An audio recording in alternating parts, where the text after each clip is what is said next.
Hello, welcome to Varn Blog, and today I am with Eric Daitser, and we are talking about Russian literature and film in a very broad sense. Uh, one of the things you do over at Counterpunch Radio that I really appreciate, and it's not just because you have my best friend on. For people who don't know, Stalin Van Tyne is often a guest when you talk about film, particularly Russian film. But I wanted to talk to you about Russian film and literature because not only am I, for some reason, I became a lot of podcast Tarkovsky guy, which I don't know Wow. how that happened. That's a good, that's a good one. That's a good one to Yeah, I be. mean, there are worse things to be. Yeah, I guess yeah. because I'm knowledgeable about both Soviet and Eastern Orthodox religious culture. So it's like, I guess, You're right in the center of the Venn diagram there. Yeah. right.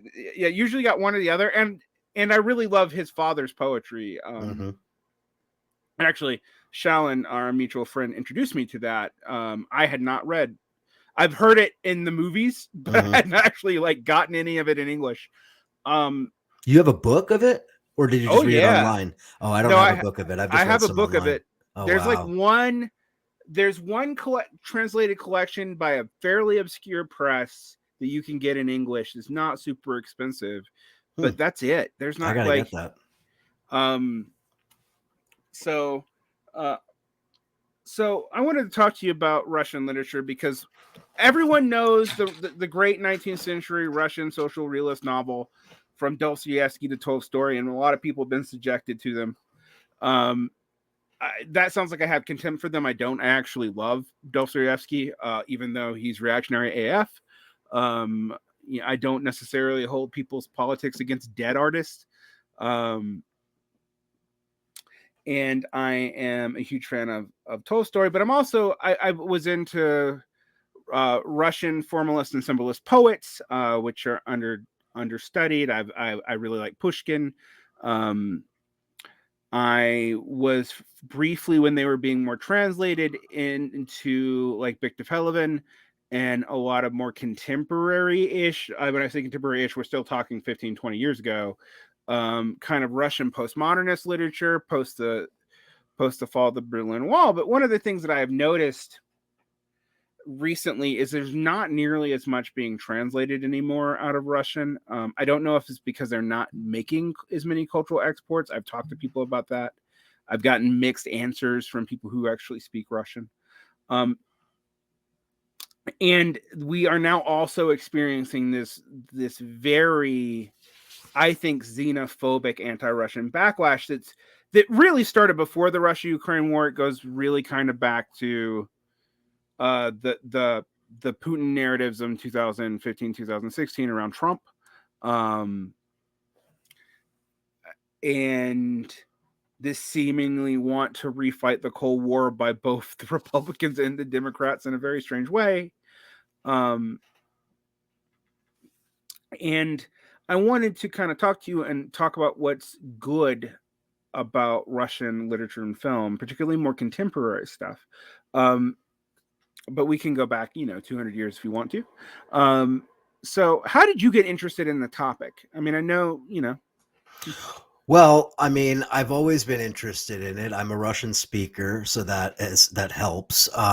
My family comes from the Soviet Union. My father's side of the family comes from Ukraine. My mother's side of the family comes from, well, my mother from Moscow, and at some point prior to that, Minsk and elsewhere. But anyway, Russian was a language that was spoken in my home. It was certainly the language my parents spoke to each other. It was the language that my parents would speak to us quite often. It was sort of, where I'm like of that, very, very common first generation where it's like they'll speak in Russian and you answer in English kind of thing, So there's a lot of that. There was a lot of that going on. But in any event, I always had an interest in Russian culture because I was surrounded by it. My parents, in the very early period of the very early days of the post-Soviet period. My father worked in Russia at that point, and he was actually he was actually involved in what we all now, in hindsight, understand to be this sort of mad rush to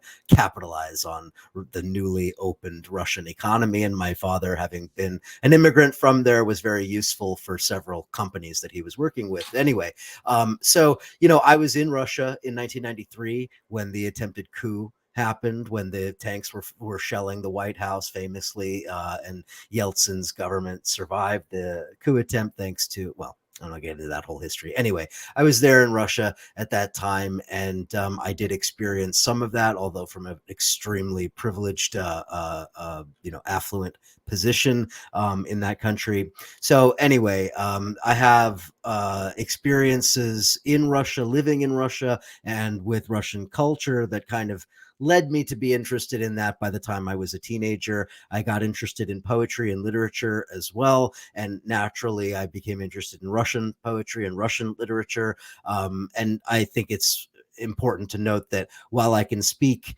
and while I can speak well in Russian, I can read and write as well, but not quite as well.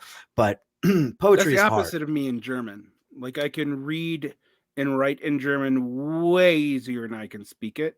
I But think I it's didn't grow probably up you studied it academically, right? correct. Yeah. Exactly. And if you grew up speaking it, it would be the opposite, I Right. would imagine. But in any event, so as I became interested in literature and poetry, naturally I became interested in Russian literature and Russian poetry. I began to write my own poetry, and that itself kind of led me to an interest in that. Also, I would just quickly just popped into my head. My uncle, who has written several books on our family and on the Soviet Union, the book that I'm thinking of, his book Shush, growing up Jewish under Stalin. In that book, he writes about his uncle, my great uncle, who was killed in the war, and he was like the poet of the family, and so I felt a certain kind of I don't know, familial kind of kinship with this idea of, Russia and Russian poetry, or I shouldn't even say Russia. I mean, they were Russian Jews, so that itself is a a different kind of designation within the Soviet context in Ukraine, etc. So anyway, that was my early period of getting interested in it. By the time I was in college, I was studying art history, and I did a undergrad thesis on the Soviet avant-garde and on Soviet avant-garde poetry and art in general. And I kind of did the same thing in grad school, although in grad school it was for creative writing for poetry. So, but it was again on that subject as well. So all of that is a long way of saying I've always been fascinated by Russian cultural products, by film, by poetry, literature, and particularly, at least for me, and it's probably no surprise given my politics, I became particularly enamored by the Soviet avant-garde, the revolutionary period, and the art that came out of it. So I love that period of film, but I will admit I was not taught that much Russian avant-garde poetry in my like when we would study, say, like Slavic poetry and translation. Um, and I have an MFA, so I'm one of those. It Me was too. Solidarity, brother. yeah. Um, uh, it's it was we didn't get a lot of that, and in fact, I remember being given a lot of Eastern non-Soviet, like Slovene and Serbian, particularly through like the people who Charles Simic, for example, was promoting, and there was this big gap. Like, I was like, well, where's this stuff coming from? Because obviously, it's got to come from somewhere. And yes, some of it's local traditions and these smaller Slavic cultural areas, but I kept on tracing back, and I'm like, oh, there is this kind of Soviet avant-garde influence here deeply, and there's a little bit also influence from let's say like German Dada, which also had Eastern European ties, although split radically on politics. I mean, those guys either became communists or fascists. Like, Yeah, there was no middle ground there. Yeah, like they were all basically extremophiles, or they became priests. Like, that was what happened with those guys. And I got really interested in this kind of part of European literature that was underrepresented, even in like world literature, comparative literature studies, Slavic departments, Slavic languages departments. I was talking to someone at UC Berkeley about this. They're like often only like 2 or 3 people even at a major university.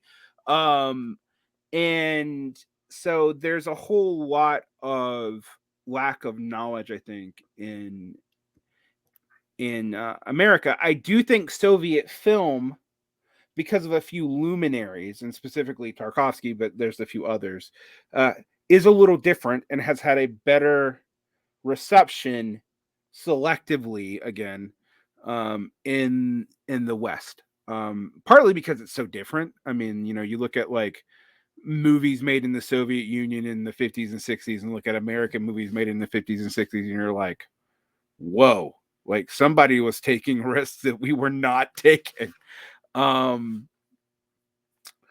So what did you get out of these early Soviet avant-garde poets? Like, let's describe them. Who are the major figures? What was their kind of aesthetic orientation? How did they relate to the Soviet Union overall? Between the, let's say, the immediate war period up through maybe the 1930s. Mm-hmm. Yeah, there's a lot to discuss. I will admit that I didn't do a tremendous amount of prep for this conversation, so I'm going to do my best to start rattling things off the top of my head. But I mean, basically, I think a good place to start is to ask the question of what it is that the Soviet avant-garde was interested in broadly, not just in the realm of poetry, but just in general. And I think that there's probably a couple of different avenues that we could take, but one of them was, and I think this is probably the overarching theme here, was to break down the barrier that existed between art and real life. In other words, art and artistic production had to serve the real world, the material world. It had to be part of it. It couldn't be separated from it, as had been sort of thought of for a long time. They began to see this as an extremely bourgeois notion, the idea that art and artistic production somehow was outside of work, outside of labor, outside of regular people. Right. And so the Soviet avant-garde, in a very real way, was attempting to create both a visual language and also a poetic language in the context of poetry, but also, a physical language in the context of, say, Rodchenko's sculptural works or Tatlin's sketches of architectural designs and things like that. Right. That the idea was that the art was intended to bridge into life, not to be separated from it. Another concept that was really critical in the avant-garde is the idea of defamiliarization, right? To take the thing and to essentially to defamiliarize it from its normal context. So in other words, whether that is design of interior spaces, whether that is Rodchenko taking a photograph, but doing it vertically rather than horizontally, right? Forcing you to see things in a different way. They saw this as a revolutionary aesthetic form, right? The idea that you could essentially take something that is ordinary and everyday and change the way that we view these things, right? And this is true of not just the Russian avant-garde. I mean, this is true. Picasso had a similar idea with regard to his cubist multi-perspectival views of the same subject, right? Where you get these fragmented faces, because the idea is that you're looking at it from multiple perspectives at the same time. The Soviets had something similar to that, but it was in the context of a revolutionary politics. And this is where it's obviously of central importance in for our purposes here as left-wing political people, right? In understanding that this was an art movement that was not separated from, but was integrated into a broader revolutionary movement. Now, the three figures that I would point to specifically with regard to Soviet avant-garde poetry, Khlebnikov, Vladimir Khlebnikov, Alexander Krushonik, and Vladimir Mayakovsky. I mean, there's others, of course, you could point to, but I mean, those are the three I think that are probably most useful for illustrating the different dynamics, or shouldn't say dynamics, but the different ways of approaching poetry. And I guess we could more specifically say constructivist poetry. Constructivism is the name for this movement within the Soviet avant-garde that essentially tried to, I don't know, how would you say it, make art that inhabited spaces, right? That art wasn't supposed to be these two-dimensional things on a canvas hanging on a wall for a bunch of bourgeois wealthy people to come and look at. That art was supposed to invade the real world space. And you see that in, again, Rodchenko's famous sculptures, which don't look like they're anything but occupying space, and occupying space in new and different ways. You see this in some of their designs for workplace workers' lounges. You see these very interesting constructivist designs. You see this with El Lissitzky and his, or even Kazimir Malevich, and the reduction to simple shapes and forms, and reorganizing those shapes and forms in order to construct narratives, political narratives. So there's a lot of different ways in which the poetry of the avant-garde actually mirrors the art of the avant-garde. And so with the poetry of the avant-garde, you get a defamiliarization of Russian words. Mayakovsky in particular is very, famously would take Russian words apart, would take the beginning of a word and combine it with the end of a different word to create a kind of a new word, but one that you could understand the meaning of. So not only playing with words, but actually playing with the way that they're constructed. Again, the idea of this sort of construction of words and of meaning. Similarly, they also were interested, especially like Khlebnikov, as I mentioned, were interested in the aesthetics of language, the aesthetics of and the sounds of language, of words. So you hear famously the poem of the Krushonik's poem of the of laughing. I think it's called laughing laughers, but it's like, laughing laughers, laugh it up, laugh and laugh, and it's just on and on. You get this repetition of this word laugh, but the way that it is written, it is as if you are laughing, you are making the sound of laughter in repeating the word for laughter over and over again, right? And so there is a performative element to it, but there's also, and this is really the key, there's a mechanical element to it. They saw poems on the page as no different from objects manufactured in a factory, right? And the idea was that, again, not to separate art from life, that the construction of a poem with words as component parts could be seen as no different from the construction of an automobile with parts and so forth, right? So these are some of the basic concepts, I think, that animate a lot of what we now call the Soviet avant-garde, but there's different strands of it. You could call Mayakovsky a futurist. He's known as sort of a Russian futurist, but Russian futurism isn't necessarily separate from constructivism exactly. These are kind of interlinked and overlapping. So anyway, I don't know if I'm actually answering a question so much as I'm throwing a lot of information out there, but no, I mean, I think that's important. I know constructivism from the Soviet avant-garde more from art, and that's because that's where it's really had influence outside of, say, Slavic languages, because even if you don't realize it, you'll find, Soviet avant-garde, early Soviet, early Bolshevik constructivist influences on things like Bauhaus, on the Distill movement, and thus on later, like, American pop art. Even when it was being funded by the CIA for anti-communist reasons, it still has these kind of traces to this. Yes. There's also parallel developments. I mean, what you're describing in constructivist poetry, I think we see later on in stuff like letterism and situationism in France. But Yes. that's also explicitly got the same DNA. That's an explicitly similar project of both incorporating art into life, but also making it deliberately and actively strange. Um, another interesting thing though that has occurred to me is I think because of the problems of translation on Yes. some of these sort of more sound driven and visual driven poems, they don't always work when you render them in English in the way that certain other uh, poems do. And I think this is also, I mean, I don't just think it's the Russian avant-garde that suffers from this. I mean, like, a lot of Dada poetics in German like make a lot of fucking sense in German, and then when you translate them into English, they just don't. Uh, the Soviet influenced anti poetry movement in Latin America with people like Nicanor Pera, that does tend to come over a little bit easier, but that's because Spanish is, as much as people complain about learning it, not that distant. It's not that far away from English on the language family tree. I mean, no, we're not a Romance language. We're a weird Romance German hybrid, but we can figure it out.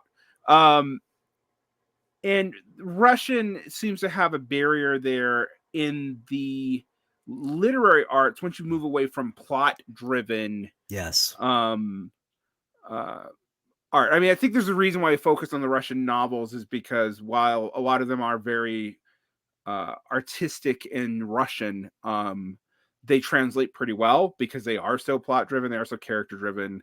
Um, they're not primarily language objects in the way that a lot of this early 20th century avant-garde across the board, not just in Russia, frankly, really kind of is. I mean, I also imagine a lot of like Gertrude Stein does not translate well into other languages. Yeah, Gertrude Um, Stein is actually a good reference point, I think, for Americans who might be familiar with that. Yep, especially some of her, I don't know, language experiments. You know. yeah, I mean, in America, I think the constructivists actually do have influence in people like the language poets of the 50s and 60s. Um, and I think that's interesting. What's interesting to me though about them as opposed to their counterparts in Europe, so like yes, the surrealists, for example, were engaged in actual, in fact, both sides of revolutionary and counter-revolutionary movements.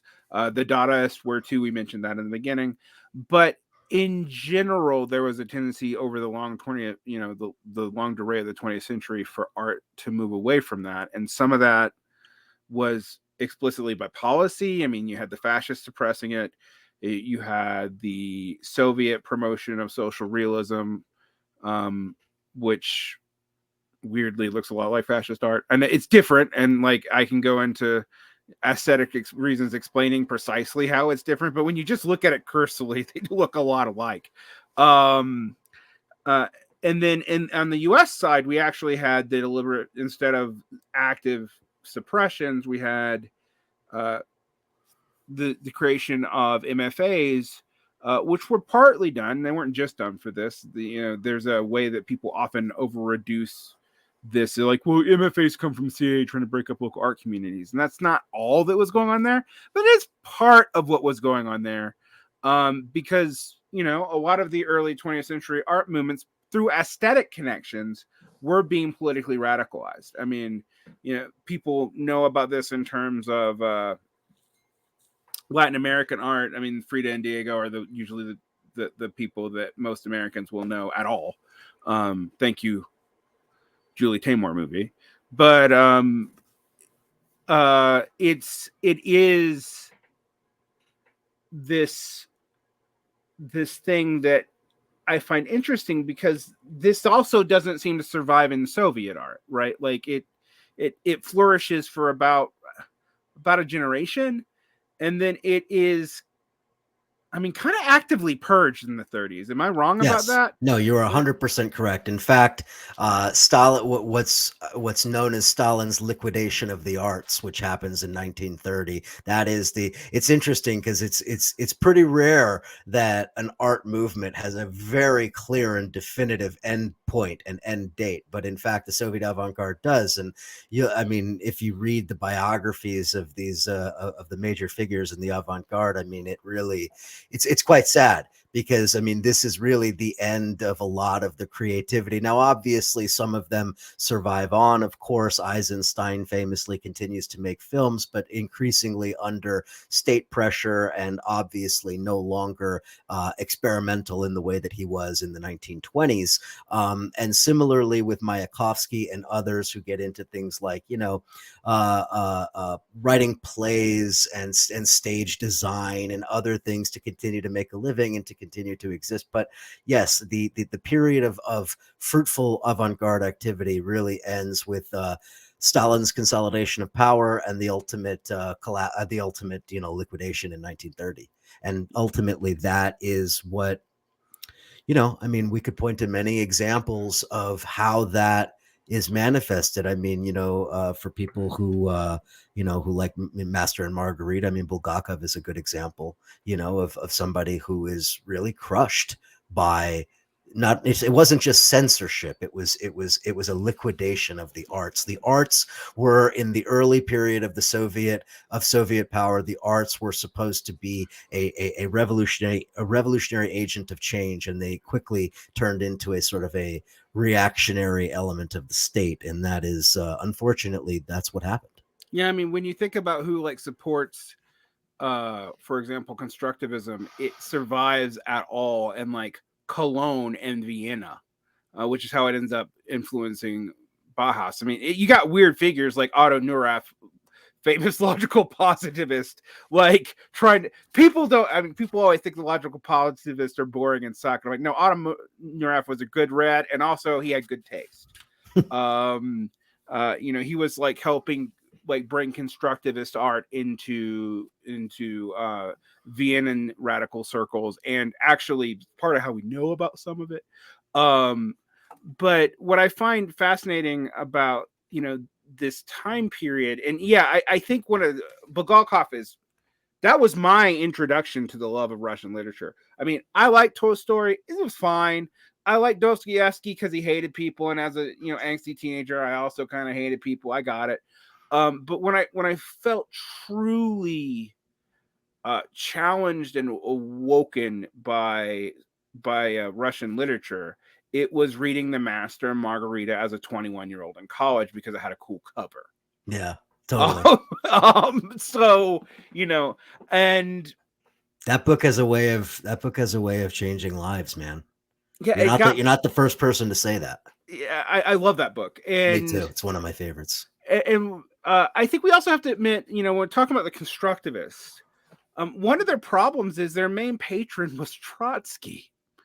So when the left opposition gets purged, they're seen as sympathetic just by association. Well, that's part of the point. Yeah, the liquidation of the arts was not about just the arts themselves. It was about liquidating all, remaining non-Stalinists, I guess you could say. I mean, to some degree. It was. I mean, it was about limiting the possibility of because early Stalinism is not particularly coherent. It's also like it's not you don't really start getting into real repression until 1930.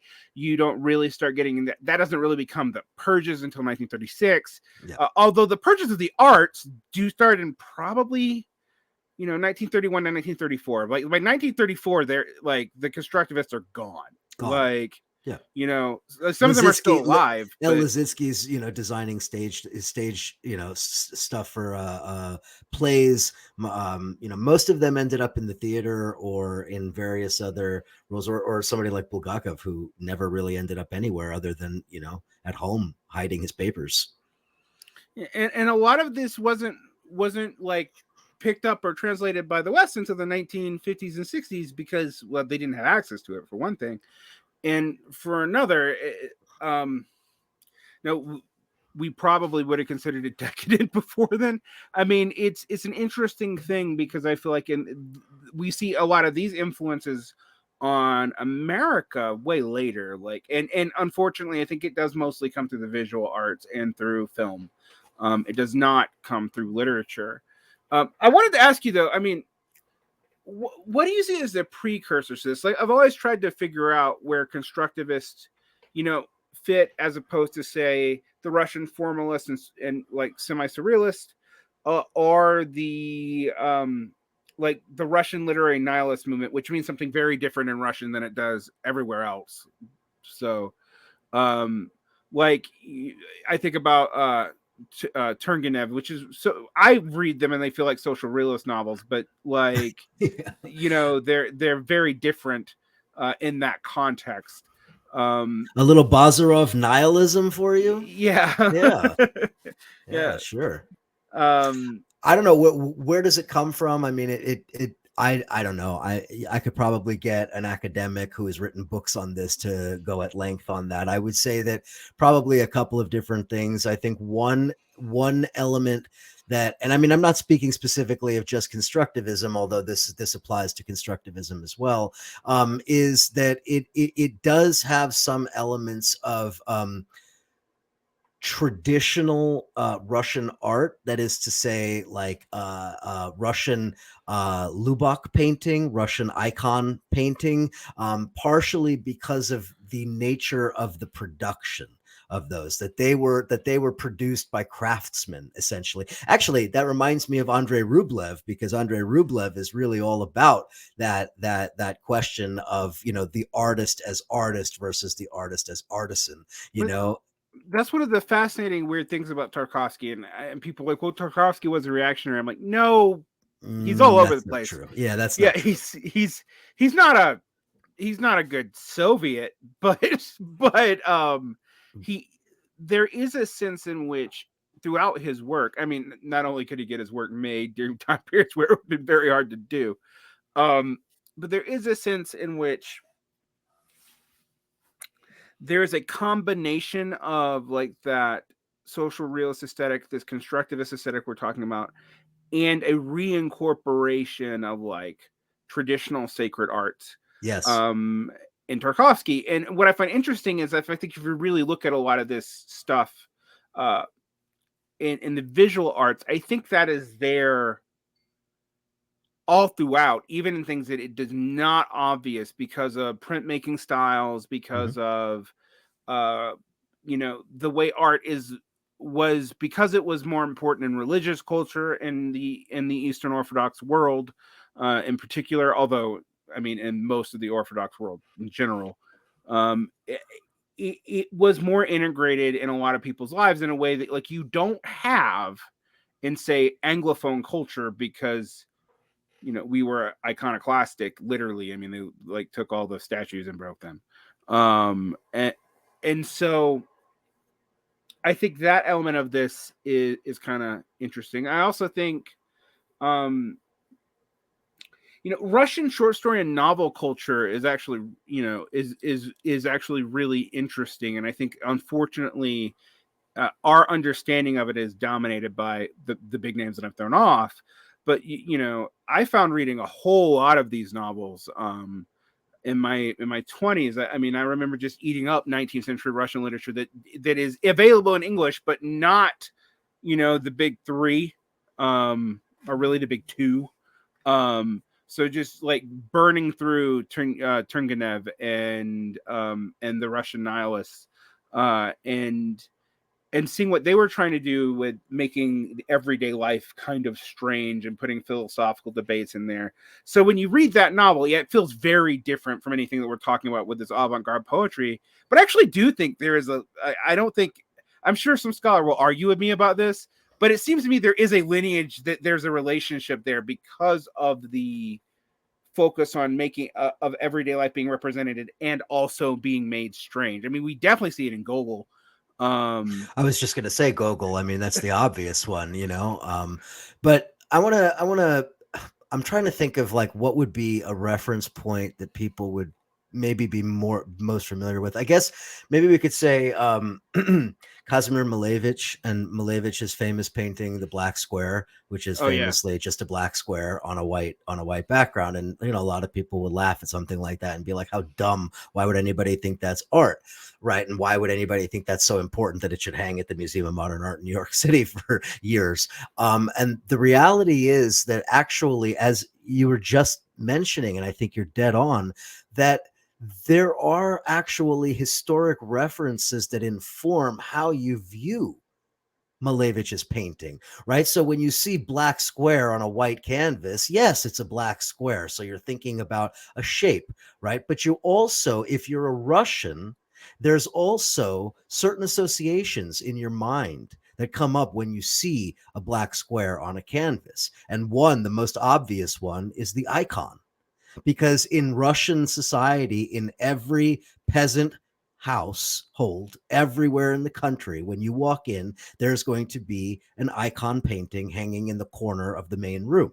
That is part of the cultural tradition in Eastern Orthodox, in Russia and the Eastern Orthodox Church. And Malevich was consciously referencing this, right? Because the idea of suprematism, which is the art movement that he's associated with. He's technically not a constructivist. He's a suprematist, but I don't know. They're sort of similar. They're adjacent. Yeah, they're adjacent. If you Yeah. look them up on Wikipedia, you'll get a link from one to the other. Yeah.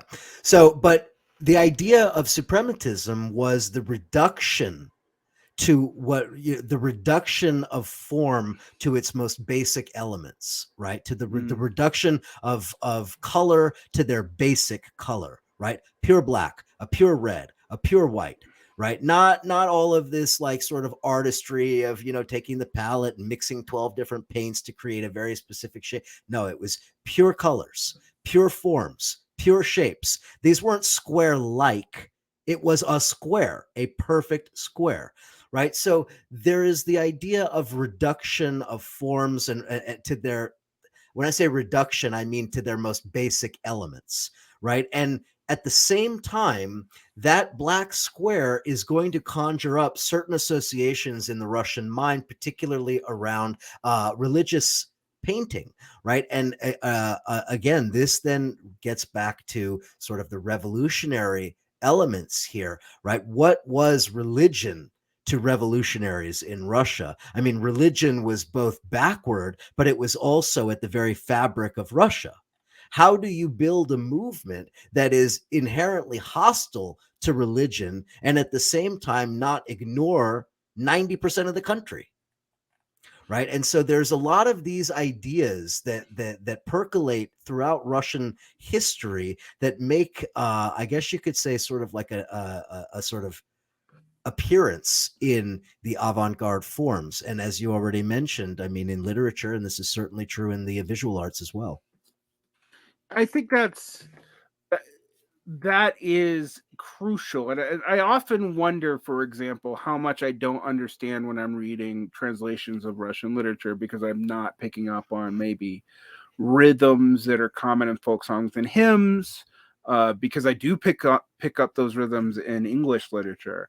And in some of the cases, I can pick them up in Spanish literature because I'm a little bit more familiar with that. But even in a language I know well and a culture I know well, like German, and I have tried to translate Trekkel, for example, I miss it because I don't have that background. Yep.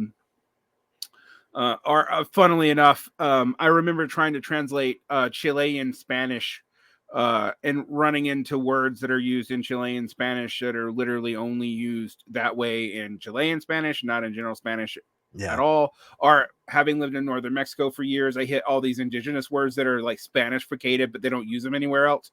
Cacahuates, for example, for peanuts as opposed to mayonnaise, etc. And I hit that in Russian and Slavic literature, and I'm just lost, right? Because I'm not a native speaker. I don't read it.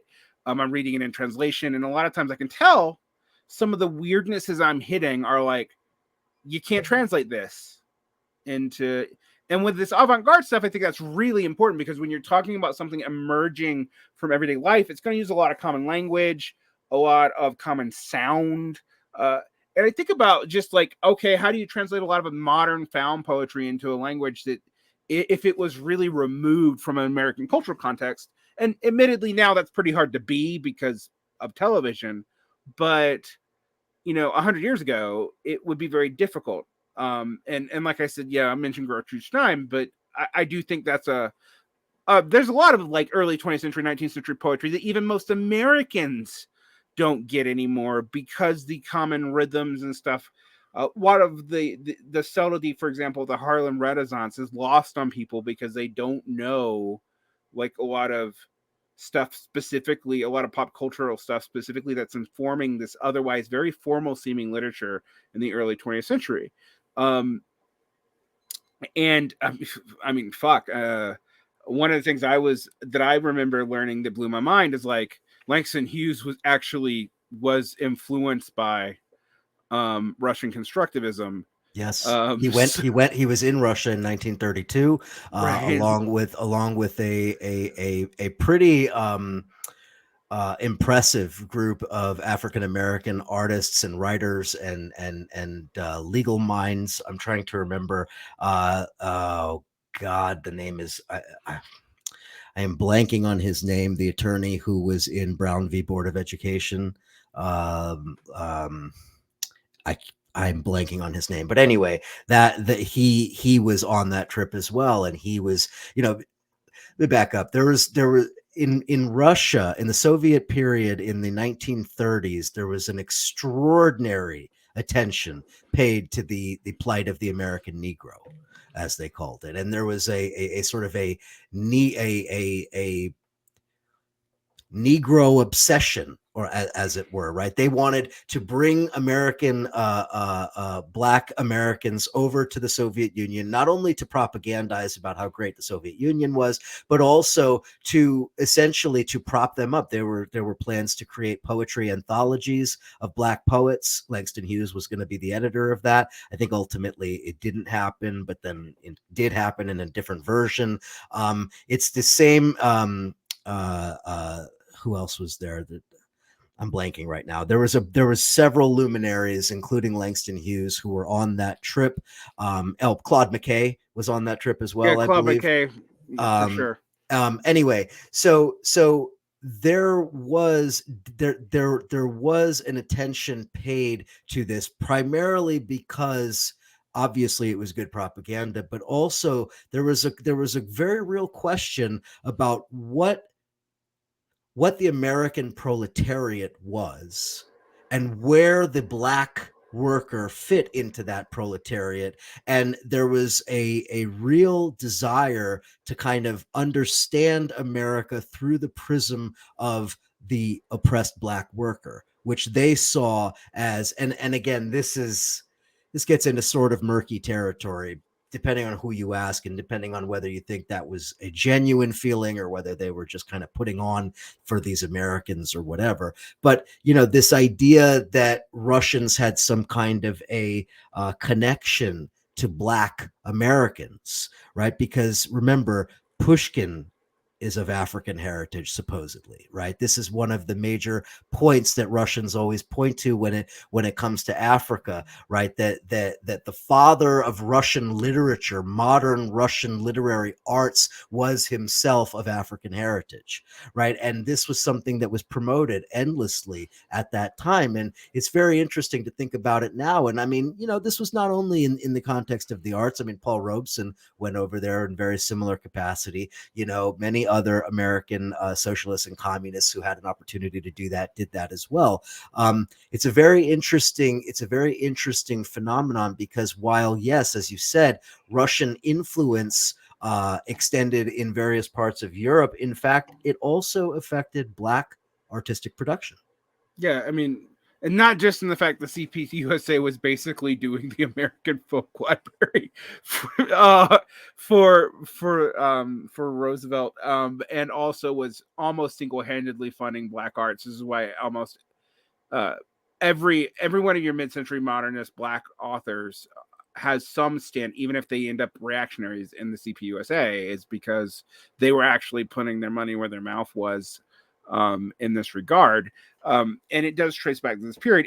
And you mentioned Russia. Now, I have a black friend who was a poet, not a poet, a puppet, a puppeteer, and I always remember how to say that word, puppeteer and singer, who was trained in Russia for a few years, and her experience is the opposite of that. Like, it was a very hostile place towards her. Oh, it is. It You absolutely know, is. in the late I'm 90s, talking, early aughts. yeah, I'm talking 1928 to Yeah, no. 1935. You know what Well, I mean? I was gonna. What I find fascinating is like this artistic legacy, this openness towards the world, this embrace of world culture, and like Russia as a world culture. Russia is not just white. Um, um, and honestly, talking about whiteness or its lack, frankly, in Russia before the end of the 19th century doesn't make sense. Um, it comes that those concepts come pretty late. Um, so that that is always fascinating to me because we see a reversal of all this later. Like, one of the things of the Soviet experience is like all this stuff flips on its head by the 1990s. Yes. And very tragically so, I think. I mean, like, um, and I think that's and specifically in Russia, in ways it actually doesn't all in the post-Soviet bloc. Like not all the other Slavic countries became as religious, or not that I think the religiosity of contemporary Russia is actually overstated, It's frankly, way overstated. but it's still probably more religious. It's definitely more religious than, say, Czechia or Slovakia, or a lot of these places, or than probably than Western Europe too, sans maybe Italy, but maybe Greece. But you know, I find that interesting because it tells you how thorough the counter revolution was, and you actually can see it in art. Yes. That's where it really shows up. Um, and in that art's openness towards the world. Because one thing I feel like right now is like Russian popular cultural export right now, I don't even know what it is. Like, even like, say, let's talk about Indian popular cultural export. Like, we have very cool but hyper reactionary blockbusters that are becoming famous in America that are like really weird Hindu Vadist propaganda, but because they're so cool and so badass looking, we watch them anyway. They don't. And I think Americans are way too ignorant of Indian politics to even notice it. Yeah, they're not being propagandized by it. They have like they have no idea what's going on. They're like cool Indian ancient fight. Like, that's Yeah, pretty much yeah, the way it goes. yeah. Aside from a few attempts at, like, I was talking to my a listener of my show who is a Slavic studies Russianist, who was talking to me about, yeah, like, what do you see now? Well, you got some reactionary, like, anti-Semitic Trotsky propaganda that occasionally that got like brought over for Netflix, and of course we all watched it because we want to watch anything Russian, but oh, it's bad. And I'm like, yeah, that does. It's a very different place now. And I think one of the sad things about the purge is, unfortunately, it means this major contribution to world culture from Russia in the early 20th century is largely forgot about, even in Russia. Like, Well, I would say it's more forgotten in Russia than it is in the U.S. I mean, in the that's U, that's true. I mean, I was studying Soviet avant-garde in college. I could go to the museum in LA. I could go to the museum in New York. I could go to a museum in San Francisco. I could see it. I could, read books on it, etc. I mean, yeah, they have it. They have some of it in Russia too. I mean, they have it on display in museums and so forth, but there is very little interest in that. Again, the general sentiment in Russia, for various reasons, partially because it's just naturally the case, and partially because it's been stoked by Putin and the various reactionaries around him, but it is to see the early Bolshevik period as disastrous. Right, it is to see the Bolshevik, the revolution of 1917 itself as a great disaster. Right, this is where the anti-Semitic conspiracy stuff comes into play very strongly. The idea of the Bolsheviks as being basically a Jew conspiracy to overthrow Russian Orthodox Church and the Tsar. All the Solzhenitsyn lectures that people ignore when they talk about how cool he is. Yeah, exactly. You know, I like mean, a lot of this stuff has been around in Russia percolating for a long time. And unfortunately, these type of things have a lot of currency today. Ultimately, the idea of many Russians agree with Putin that the Bolsheviks were essentially like an alien force in Russia that wanted desperately to overturn everything Russian about Russia and to essentially remake the country as not Russian. And part of the reason they think this way is because they associate Bolsheviks with Jews, and Jews were aliens in Russia, even as citizens. Even in the Soviet Union, even in the Soviet period, Jew was listed on your passport as your ethnic identification. They didn't call it that; it was your nationality.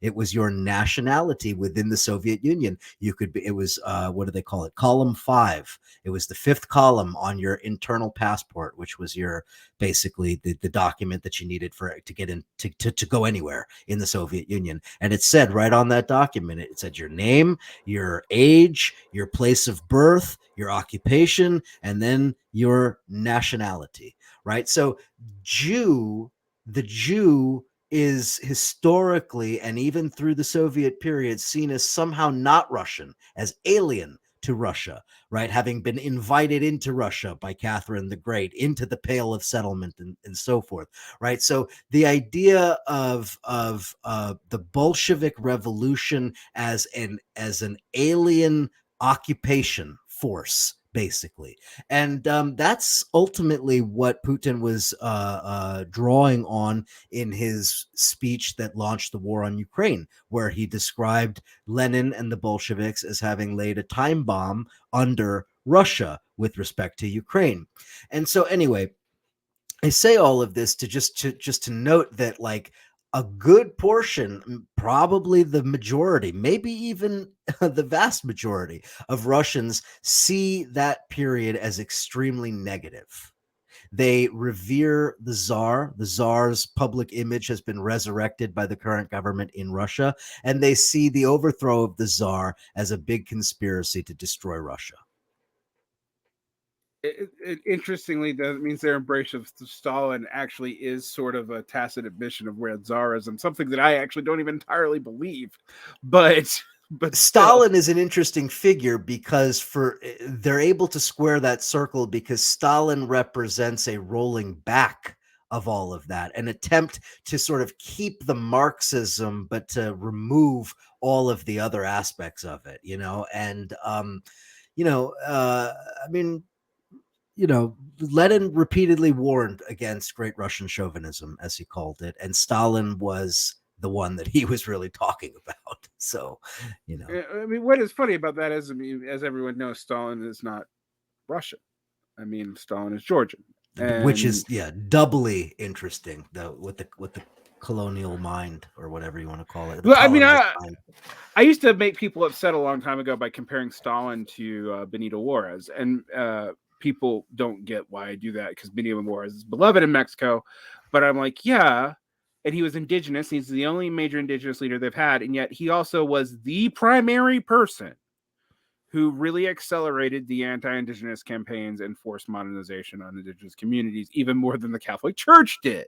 Mm-hmm. Like, so Stalin, for good or ill, plays a similar strange role in Russian history. I don't. Do I believe that Stalin himself was a Russian chauvinist? No, actually, I think it was like I actually, ironically, don't think Stalin was cynical on most things, but on this he was. Like this. Oh, I agree that he was cynical on this, but I think it has a lot.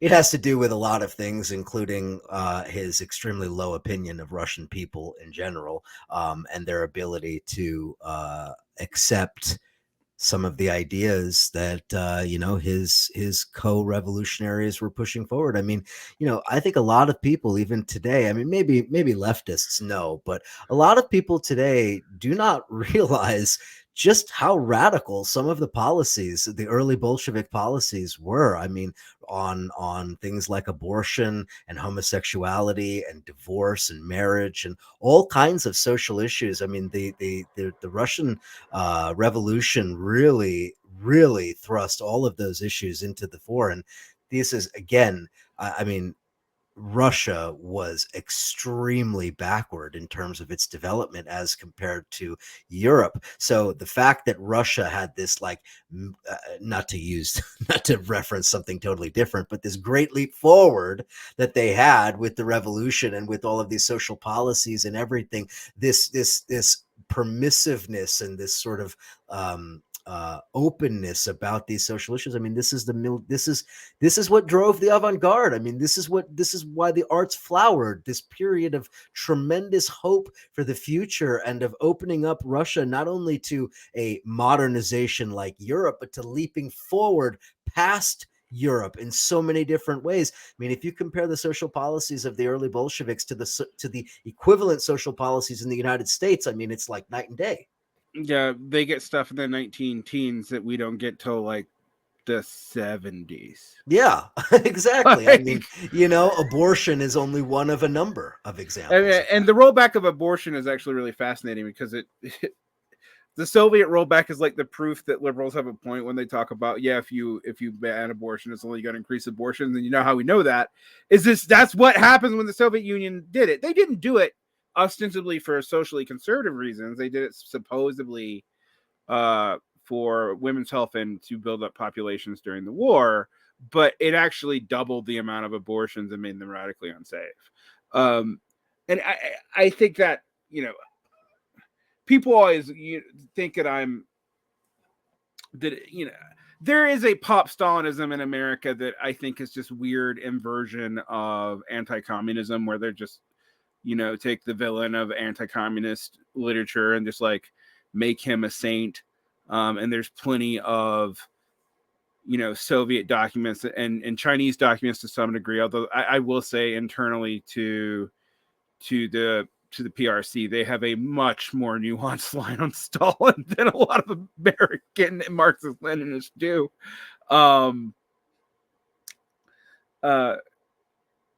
I find this kind of fascinating because we do see this reversal, and we see these tensions play out in other places, like these tensions, like the Chinese attempt to be pretty progressive in these spheres, but not as progressive as the early Bolsheviks, but also have similar give and takes. But Russia ends up kind of ultimately going far more towards the take. Particularly, I mean, unfortunately, you have loosenings during the 50s and 60s, and then Prague Spring happens, and then there's just an increase in tightening. That tightening continues even after the Soviet Union falls. And I think that's very, very unfortunate. And it leads to weird stuff. Like, I don't know how many weird, like, alt-right books I've read that are actually super Stalinophilic. Carrie Bolton, Francis Yockey, etc. Now, I mean, admittedly, they believe, like, their view of Stalin isn't actually even accurate. It's based kind of off looking at, anti-communism and going, well, if he really was that bad, then he must be good because he saved the Russian people. I mean, like, okay, whatever. That's weird. Yeah. But you see similar stuff coming out of Putin's mouth, definitely coming out of Alexander Dugin's mouth, and a lot of Russian Eurasianists. Now, I will also say, and I'm just going to caveat this, when every time I mention Alexander Dugin, I will say he is the kind of boogeyman image he has in the West in the last 5 years, and I have followed him for, oh God, since probably 2009. Since I learned who Edward Lemanoff was, I've followed all of them. Which I think there is a tendency to overstate him. Like, I was trying to find some, like, articles on stuff that he did that I knew existed from like 2012 that were actually even translated from Russian, and I couldn't find them because there was like 14 articles about Putin's brain and, like, Putin's brain and Putin's Rasputin, and I'm like, no, not true. Like, Like, I can't even talk about the bad stuff this guy does because you're projecting bullshit on him. He's basically a coffee house post-fascist. The thing about Dugan, and I've encountered this several times because I've interviewed Russians, and non-Russians, of course, also, and every Russian that I've ever spoken to, either in the context of an interview or just in a conversation, every Russian I've ever spoken to about Alexander Dugin laughs and says, like, they like Dugin's like a crank. He's like a YouTube crank in Russia, like an Alex Jones type figure. I mean, he was kind of important person at University of Moscow, but that ended in like 2013. Yeah, and or I think 14 actually, and I think it was because of the whole rocket launcher in Ukraine episode. But anyway, that's that's beside the point. But even when he was a professor, he was kind of viewed as a crank. Yeah, and now especially because I'm really talking more about these days. I mean, he's like a YouTube personality almost, in Russia. But I say all of that because I want to make this point that while I don't dispute what Russians say about Dugin's status within Russia, in my view, Dugin was never really intended to propagandize in Russia. Dugin's propaganda works in the West. That's what it is focused on, and it is focused on the left and the right. That is fourth political theory and the idea of a merger of far left and far right to attack the center. Right. That's the whole concept of fourth political theory. That's literally what's on the website of the book, The Left and Right Against the Center. And I think that a lot of the propaganda that we now might call Duginist propaganda, it may not have a direct connection to Dugin himself, but it is a continuation of this type of propaganda that is directed at people like us. And part of the reason why I became I wouldn't say fascinated by, but why I became so interested in understanding Dugin was because I was specifically targeted by Dugin and Dugin's people. When I used to appear on RT, when they thought that I was just a good little leftist who would go along with whatever Putin's thing was. Me too. Yeah. I never went on RT, but when I was working with Doug Lane on Diet Soap, even before we worked for Zero Books, and I was running a website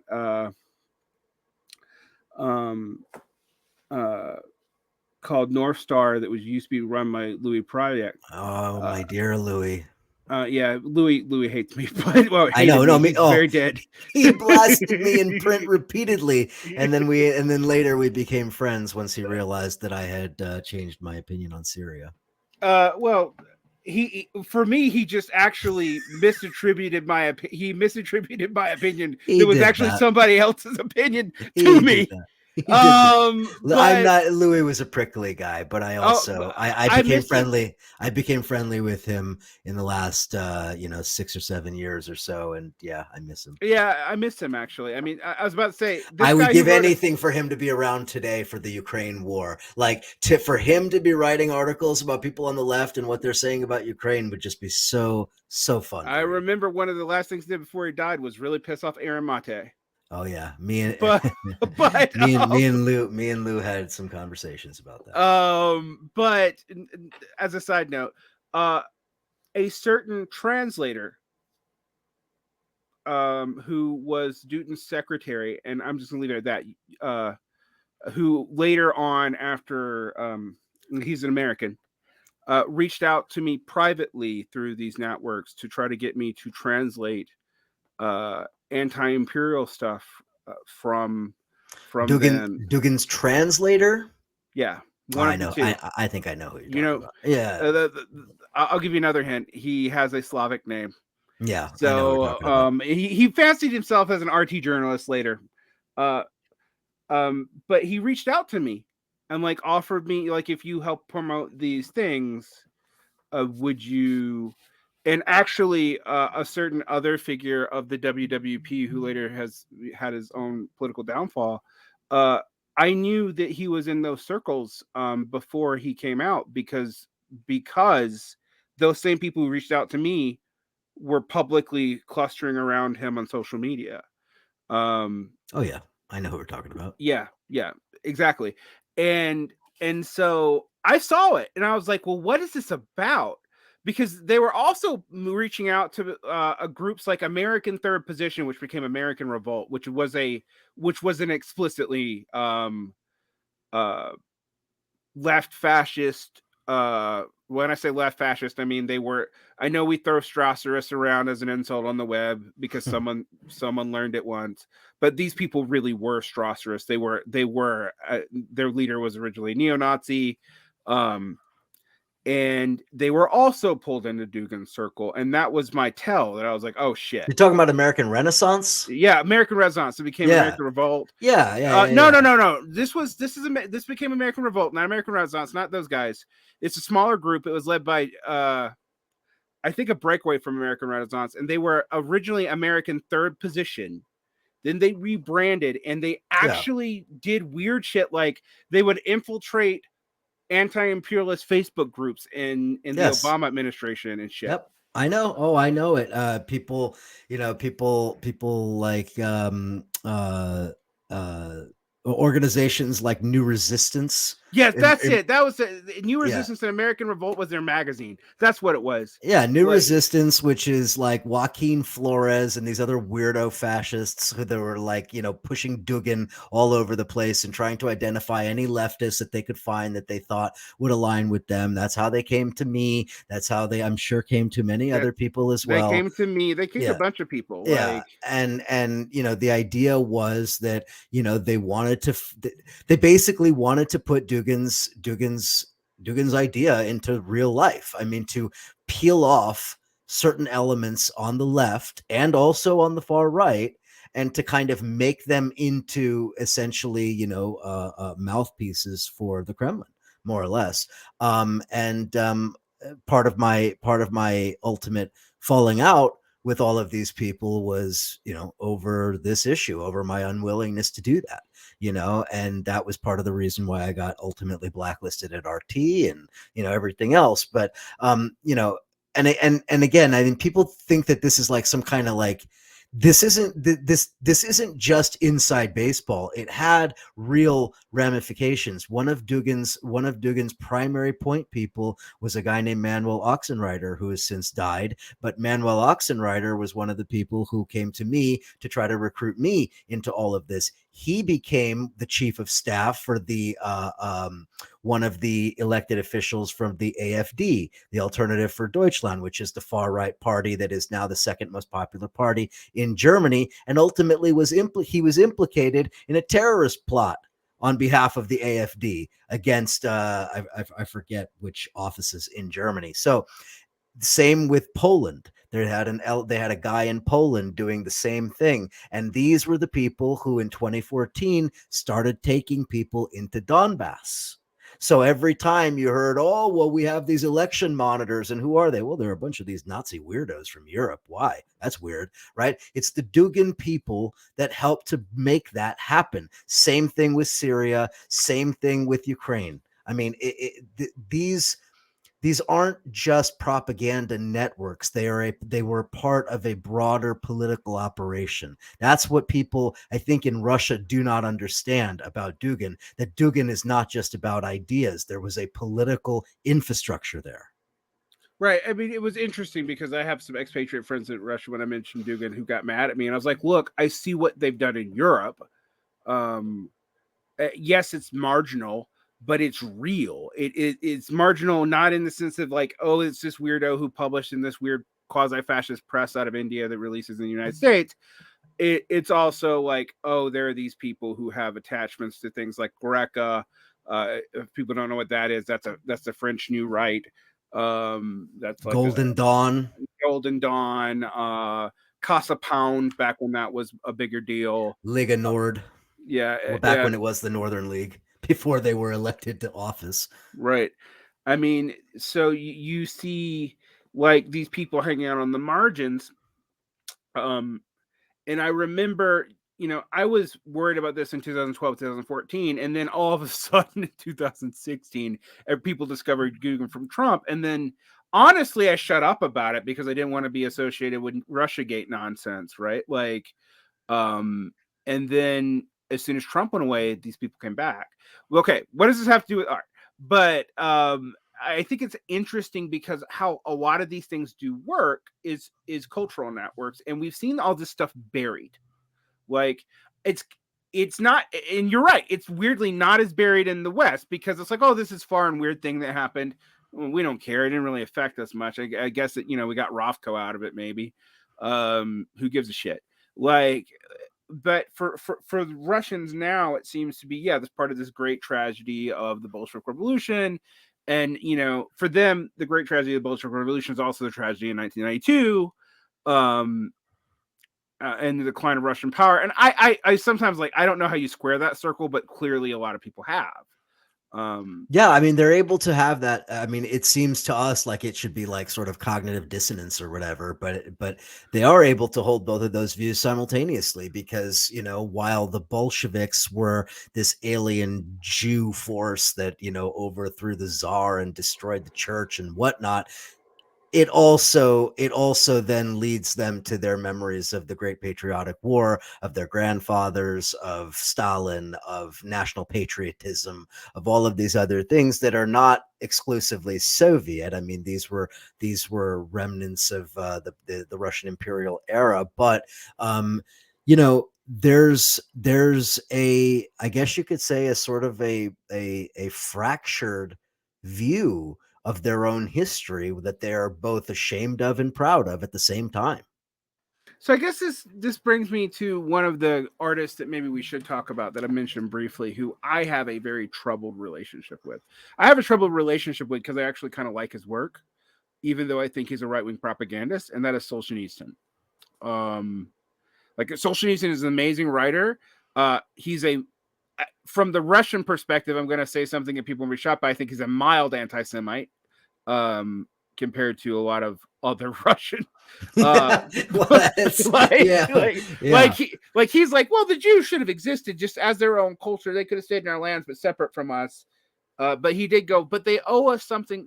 I remember reading a translation of something where he said, but I'd heard about Judeo-Bolshevik conspiracies on when I was a paleo conservative in the late 90s, early aughts.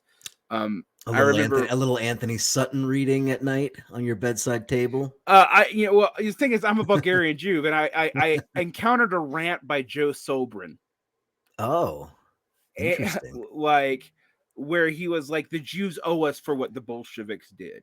All right. And this was on Sobran's like blog before he died in like the early aughts, and that was for me like, I'm out. like like like like the anti-Israeli stuff. I was I also don't like Israel, but I am a southerner, but I'm also partly Jewish, and I have a multiracial extended family. um I have Korean aunts and uncles and stuff. So you start hitting me with like Judeo-Bolshevik conspiracies, even when I was a right winger, and I'm like, I'm out. Like, we are no longer in the realm of plausible deniability. And I think the other thing was that Pat Buchanan book about how we shouldn't have fought World War II because Hitler wasn't really that bad, but he didn't say that last part. He just implied it. Yes. And for me, that was like the wake up call. Well, I've seen this, like, I was reading Solzhenitsyn in my mid 20s, and I hit that line where I forget the speech exactly. I did a whole thing on this once on a podcast they did called Former People, where I was talking about this, but I hit his talk about the Jews, and he sounded very respectful actually of Jewish culture, but then he but the Bolsheviks, and so and I was like, oh shit, we still hit the Judeo Bolshevik stuff. And then I read his warning to the West piece from like right before he died, and I was like, holy shit, is this guy way more right wing?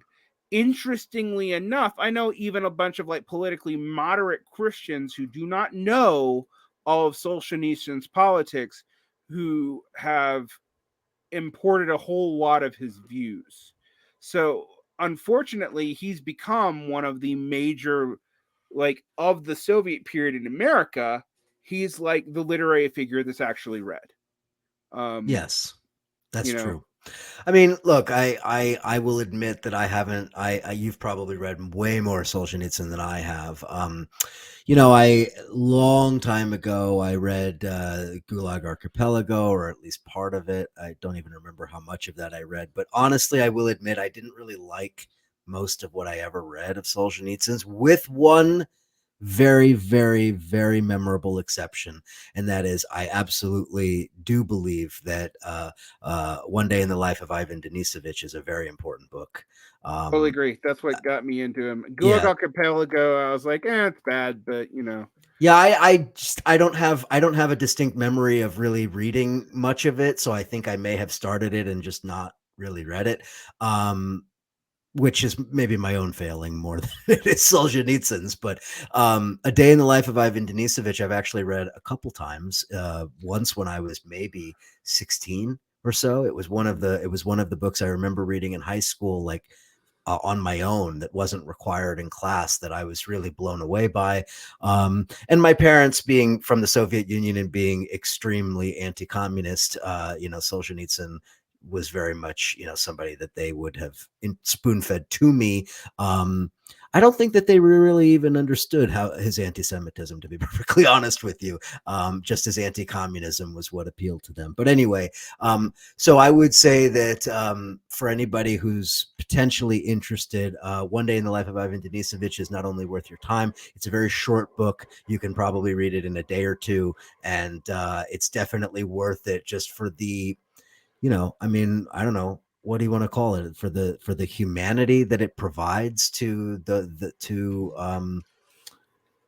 I mean, a very inhuman sort of existence. I mean, I don't know, what would you say about the book? What does it help you to understand it? The reality of brutality, I guess, the yeah. I mean, brutality of my ordinary life.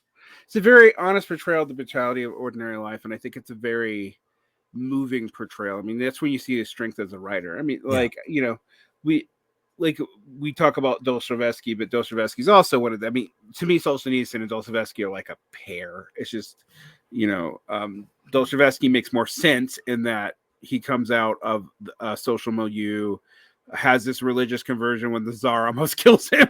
I forget. I mean, I think he got in trouble for having a copy of the Quran, like Dostoevsky, not Solzhenitsyn, and ended up in is that Siberia. true? Yeah, I didn't and know then that was the reason. and then like um and then has this religious conversion after he almost dies at the hands of the czars when the czars pardoned in that last minute. And I don't think people know that, like, yeah, he had a trauma bound religious conversion. So like there's a lot going on in the Yeah, background of those novels, more than just, oh, he's a Eastern Orthodox weirdo. yeah. um but with Solzhenitsyn, I mean, I think that probably is a result of what happened under the Soviets, but most people don't read enough of him to know that he's like a Father Seraphim Rose figure. And for people who don't know weirdo Eastern Orthodox stuff, you're probably not going to know what I just mentioned. But I don't know what and you just mentioned, so I'm Father Seraphim smiling. Rose was an American convert to like Rokor Russian Orthodoxy, who was a hyper reactionary. But When was this? I believe in the 70s. Oh wow. Um, Yeah, I'm gonna look at that. I'm gonna look him up. um, but he was like very big on like Russian cultural renaissance, and he thought everything was pagan, and That's interesting. Boy, do you remember that scene in Andrei Rublev with the pagans in the forest? But oh yeah, my god, that scene to me, when Andrei sees the naked woman and he just can't like handle it, and he has this like breakdown. Oh, I love that movie so much. I love that movie so much. well, that's the thing about when people are like, well, Trotsky's a reactionary. I'm like, he's an Eastern Orthodox person, but man, he gets things about Russian culture, about like the strange interactions that are going on, about like pre-Christian Russia, even Yes, yes, that. exactly. Interesting. I will tell you, my dad told me that he saw Andrei Rublev the day that it was released, remember that Andrei Rublev was released like 9 years after it was made, released in the Soviet Union. I mean, because the movie was 1964, I think, and it didn't come out until I want to say like 1972 or 73. It was blacklisted. It was, by the Soviet censors. Anyway, but my dad said that he was sitting in the movie theater, maybe not the day it came out, but not long after it came out, and he said he was totally by himself, not another person in the theater,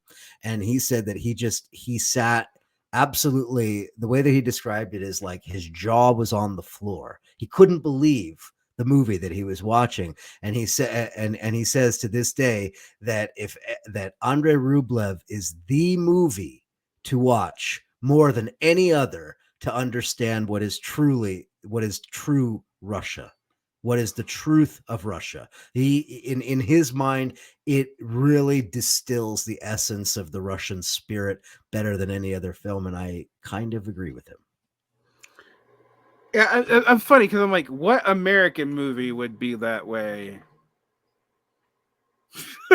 I can't think of anything. I mean, maybe Citizen Kane, in the sense that Citizen Kane does depict something that is so uniquely American, a figure, but Citizen Kane is also about a person. Andrei Rublev isn't really. I mean, it kind of is. It kind of is, but it kind of isn't. I mean, it's hard to justify that first scene if it's really just about Andrei Rublev, right? Well, and for those of you that are watching or listening and have not seen the movie, I mean, the opening scene is completely unrelated to the narrative of the film itself, and it is just, boy, it is such a breathtaking scene. Just the flying camera alone. It's like, how did he do that?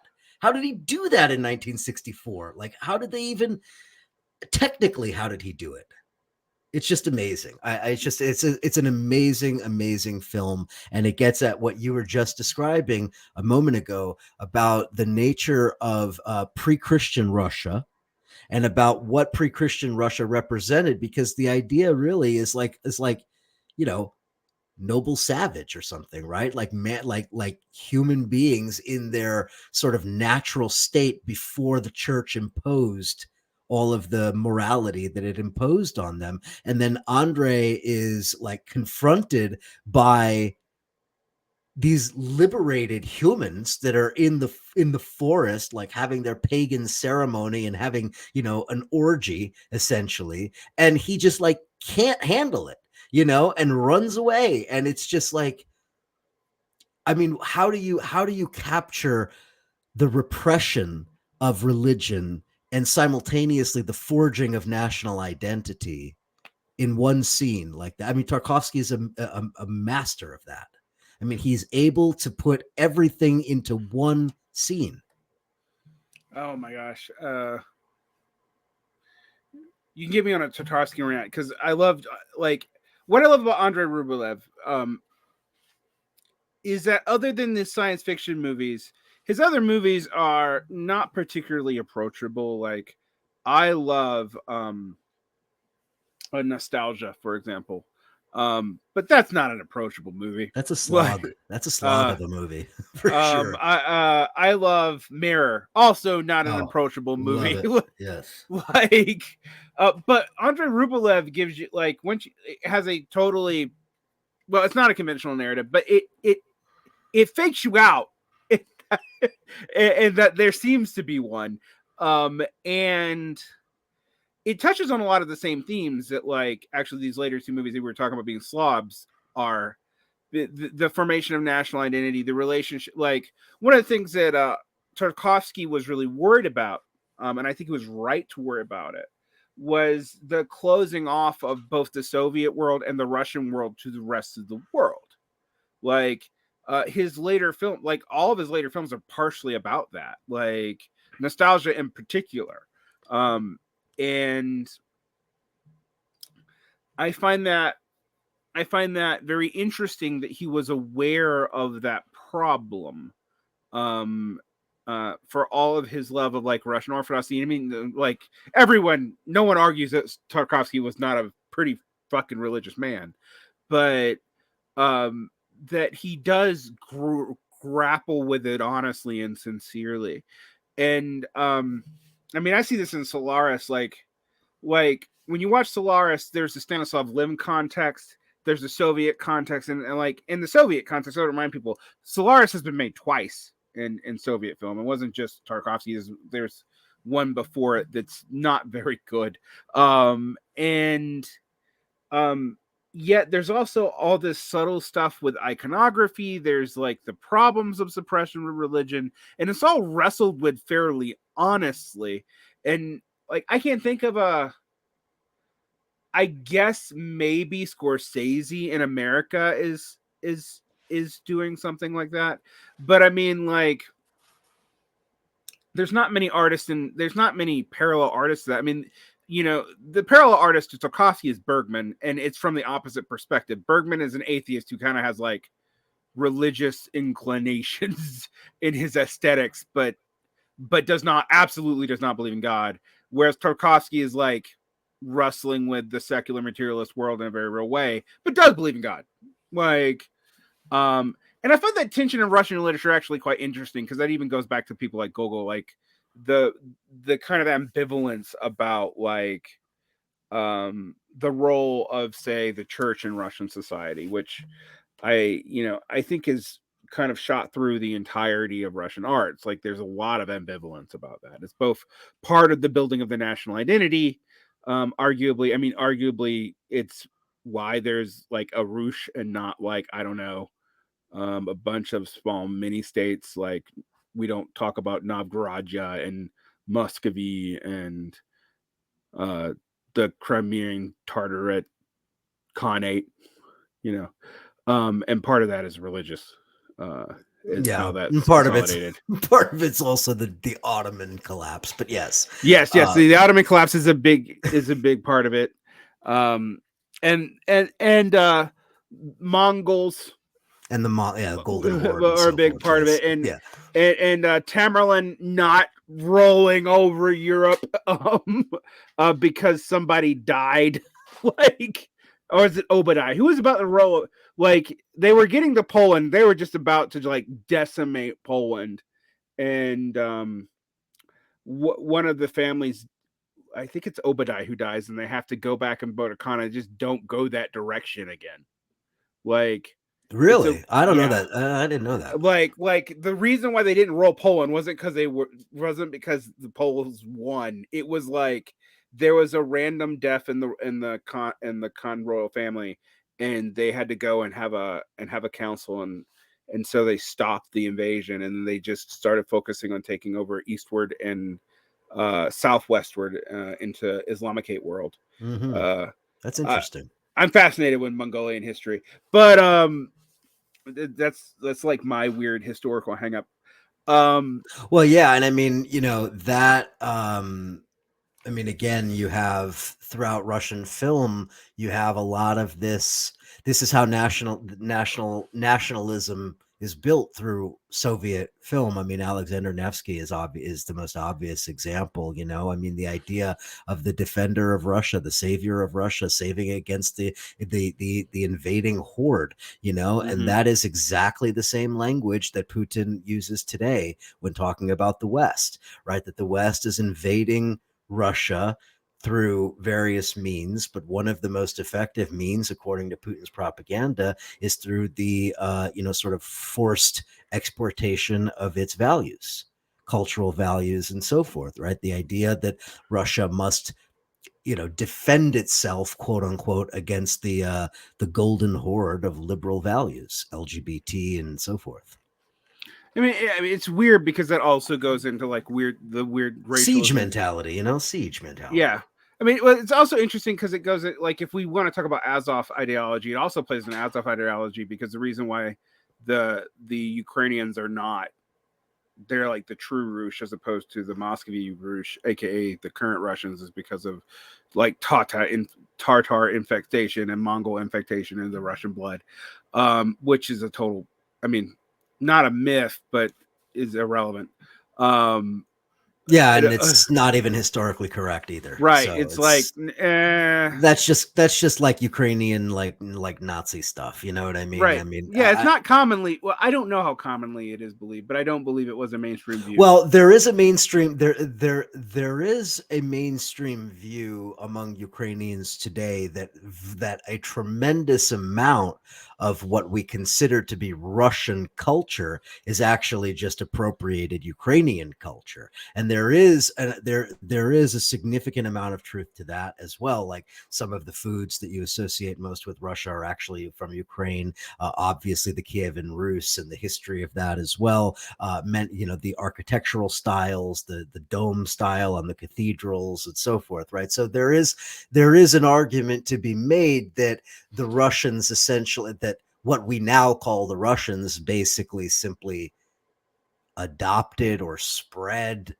Ukrainian, what was already existing sort of Ukrainian culture. But even that is sort of problematic to say, because in the fucking 11th century, there was no Ukrainian I was culture. about to So say it's that like, was just like yeah, generic hinterland Slavs. right. And I mean, it's like, okay, so now we got to start talking about the Scythians and like, you know what I mean? It's like, come on, at Yeah, it's what like when point? we talk about Romanians, we have to talk about fucking Dacia.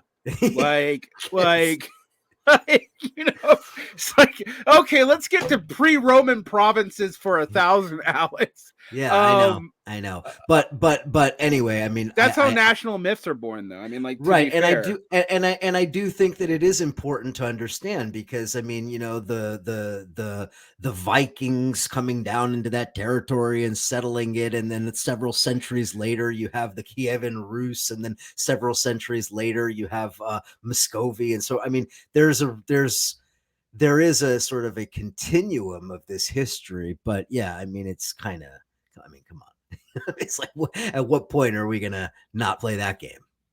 yeah. I mean, well, that's like when I try to explain to people that that like Chinese characters is a very own language, but Mandarin's only like 500 years old. Like it's it's something that I think people don't. I think this is a problem of American synthetic nationalism, is that we also view all the other nationalisms as somehow inherently older. Um, and I'm always pointing out to people, I'm like, dude, like Germany wasn't unified until the end of the 19th century, Yeah. and there was a schism between Catholic Germany and Protestant Germany that still to this day, actually, even though no one in Germany really believes in God anymore, has been reconciled. So, like, what do you think? Like, I don't know. But it's part of the American national mythos, is where the young synthetic nation that forged our national identity from disparate peoples, Mm-hmm. Yep. uh and also invented whiteness. Although we kind of didn't. That's really Portuguese, but we really capitalized on it. um that's part of our cultural narrative. And I to turn this back to what we were talking about in the beginning, and the loss of like constructivism and all this. And I know we've gone way far afield, but this is Yes. whatever. I knew this was going to happen. I was like, we're going to talk about how awesome Russian literature and art is, because it's like, yeah, that's not the broadest fucking topic of the planet. um, but one of the things I think that I really take from this is that Russia has contributed to the modern world and the modern West in ways that are beyond Bolshevism, even that are beyond the Eastern Orthodox Russian Orthodox Church. It's beyond all that shit. Um, And not we haven't even mentioned Russian music, composers, yeah, ballet, and that's my dance, real. If I you talk about my know. real entry point, like I love Russian classical, in quotation marks, because it's really not. It's just symphonic classical music. I Yeah. fucking love it. It's like still what I listen to go to sleep, and I have before I even knew it was Russian. Like, it's just been like, oh, that's the cool stuff. That French and, oh my god, the British stuff. But I I don't even mean, know. it's like stuff that Americans, and not just Americans, and people in the West in general, they don't even think about. I'm just trying to think of a simple example. Peter and the Wolf. Yeah, It's a perfect example. It's like everybody knows it. But I guarantee you, most of the people in the United States and elsewhere, they have no clue where it came from, who composed it, why, and I mean none of that, right? So like, I mean, it's very, I mean, it's just one of many examples, and it's obviously it's not just composers. I mean, you could point to many examples, including chess, including many other arenas in which the Russians and Soviets excelled. Filmmaking and the arts and all of this other stuff is only one aspect of that, and yeah, I mean. You know how much the Soviets influenced the development of Western athletics? A lot, Fuck, actually. you know how much the Soviets influenced the development of Western biology? or Like, the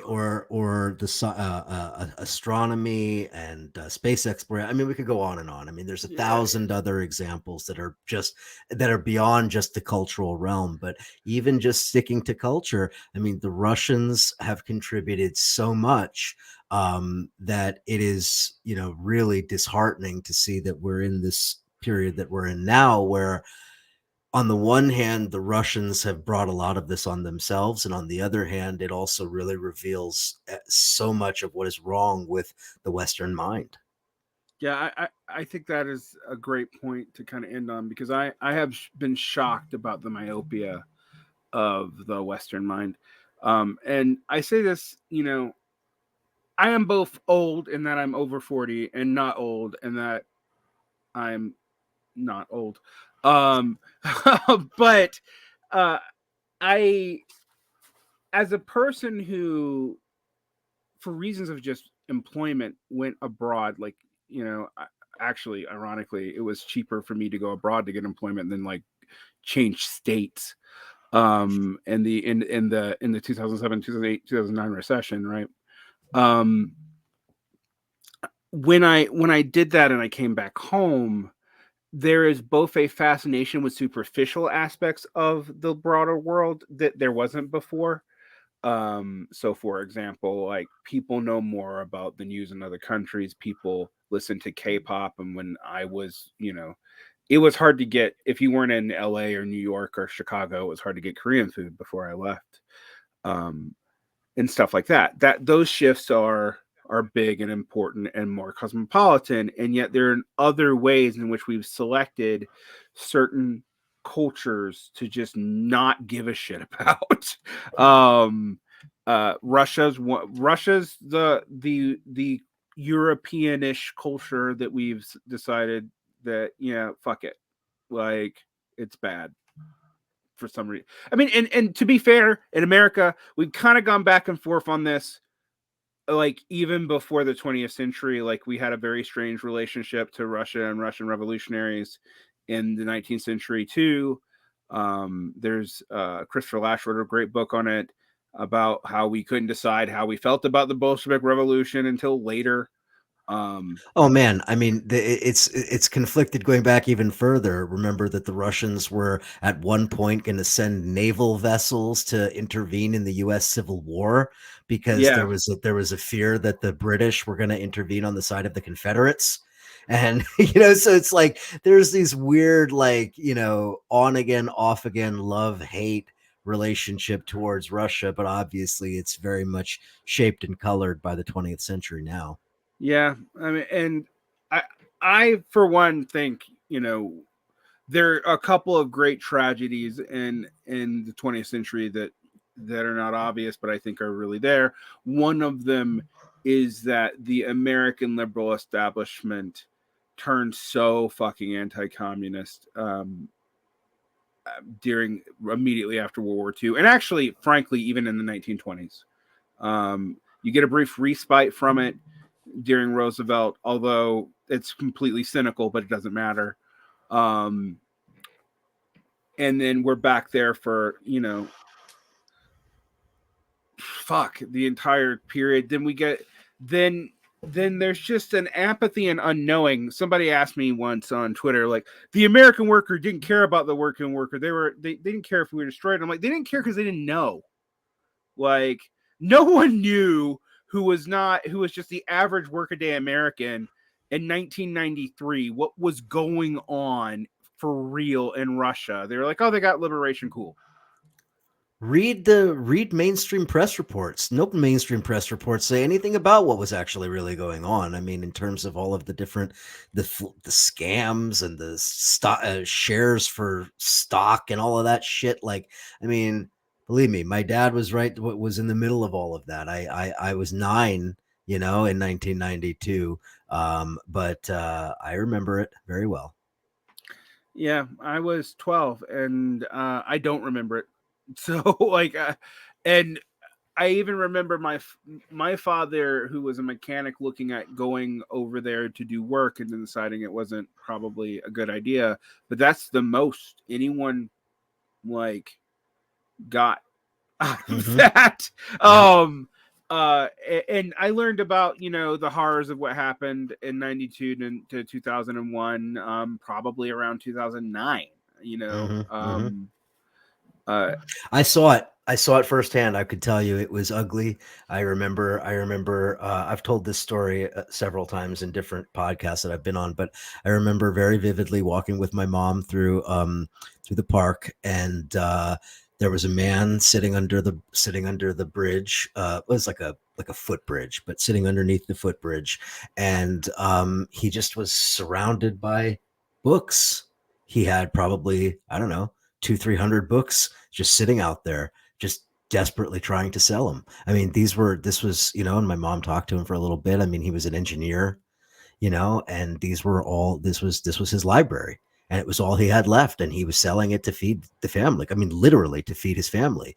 And I remember I didn't fully understand it quite yet, and I also didn't fully appreciate just how privileged I was in the position that I was in, with my dad being like this executive at a hotel, living in like executive suite in a hotel. It was very cool for me, you know what I mean? But like regular Russian people, who were not living like that, obviously. I mean, they suffered tremendously, and that period was extremely traumatic for the entire country. And it's part of the reason why Putin is able to get away with a lot of the propaganda he gets away with, because, like it or not, he's been able to fashion a public persona for himself as the man who saved Russia from this darkest decade.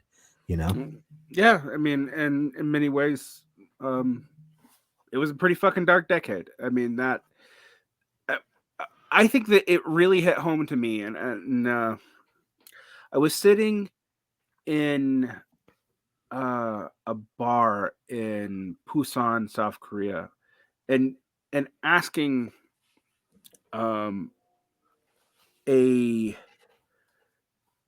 Greek friend of mine. I'm trying to remember her nationality exactly. Like, what do you make of the fact that the slang for prostitute in Korea after the 1990s is Russian? Like, if you're a pale complected woman and you're in South Korea and someone asks if you're Russian, it's code. Mm-hmm. And she goes, "Well, all the men died." And I was like, "Oh." It was like, yeah, like I think something like 40% of the male population just it not in war, not they basically like uh died of despair, aka alcoholism. There's a lot of that. There's a lot of that. I mean, but There other was war too, but yeah, but and other things too, like collapsing hospital system, where I'm sure thousands and thousands of Russians died of very preventable things. People who, I mean, yeah, I mean, I can imagine there are all sorts of ways, and also it must be said that a lot of that was people fleeing the country. oh A yeah, lot of the exactly. people, a lot of the people who ended up in Brighton Beach and Brooklyn and elsewhere in some of these very Russian communities in the United States. I mean, that's when they left. Yeah, That and was that that's was the the period. lucky people. Yeah, that's what I mean. Exactly. Right. like Right. like the other people left and got to, like, I don't know, South Korea, or they got to um some of the ex-Soviet states.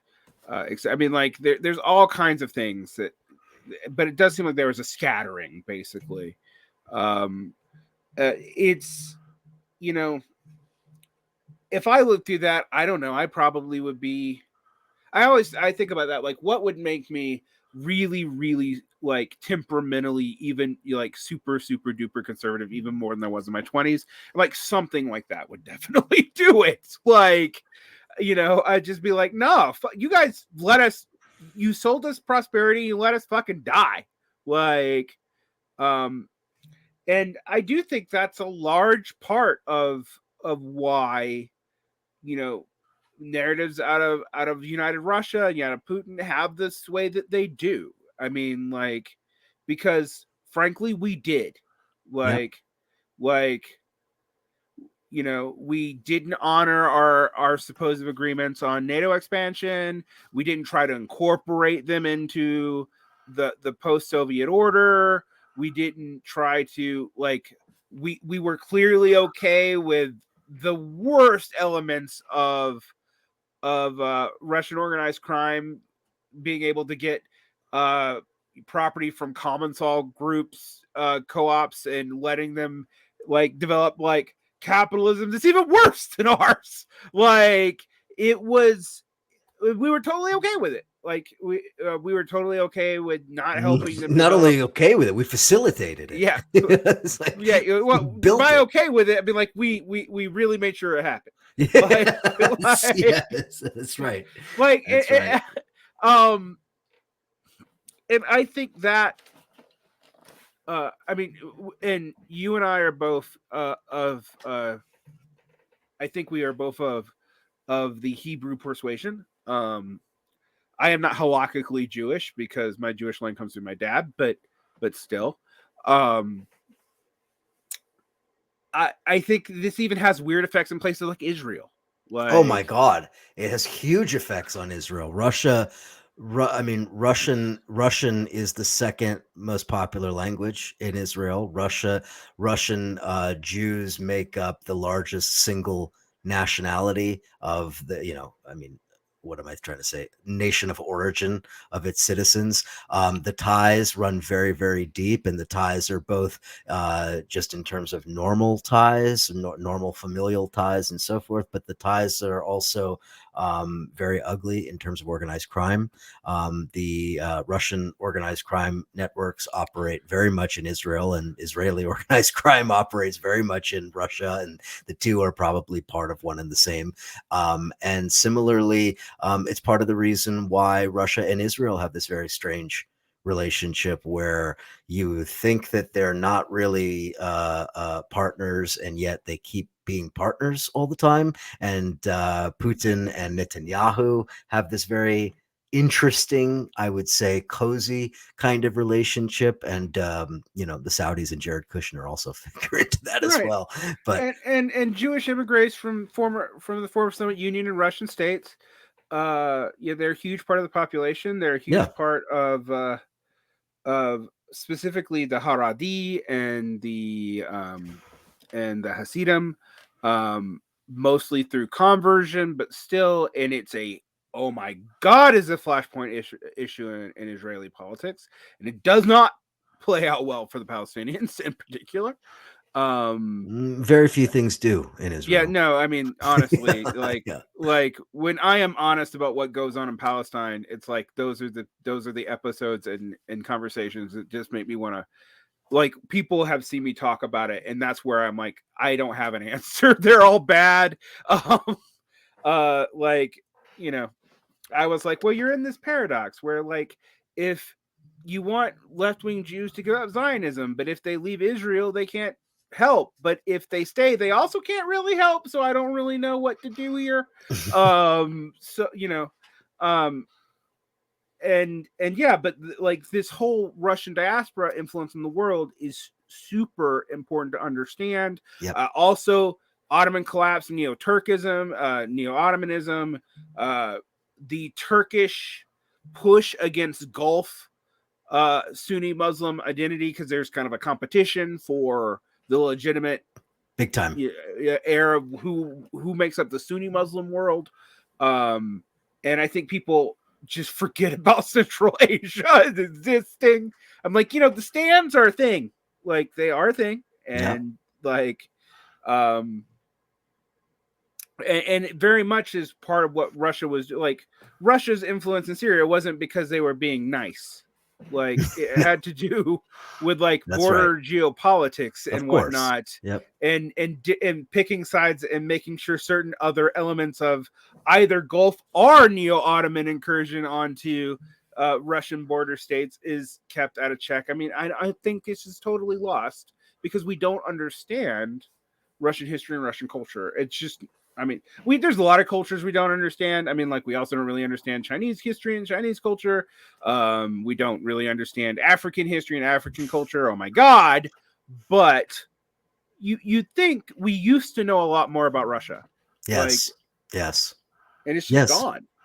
It's Like, that's probably the finest point you could put on this conversation. I mean, it's a real tragedy. It's a real tragedy, especially given what Russian society is, what Russian culture is, what Russian history is, and how endlessly fascinating it is, how incredibly influential, as we've established here, it was and or is.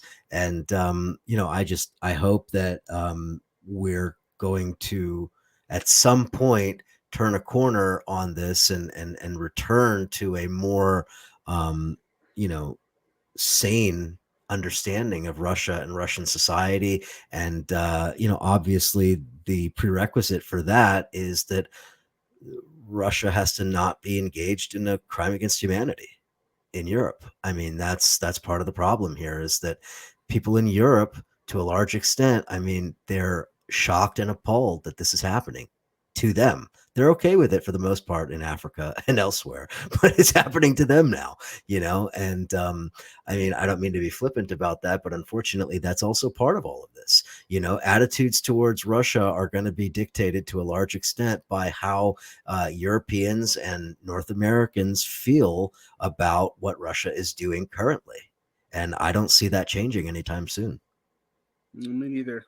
And unfortunately, I too hope for a lot of turning points in the future, but I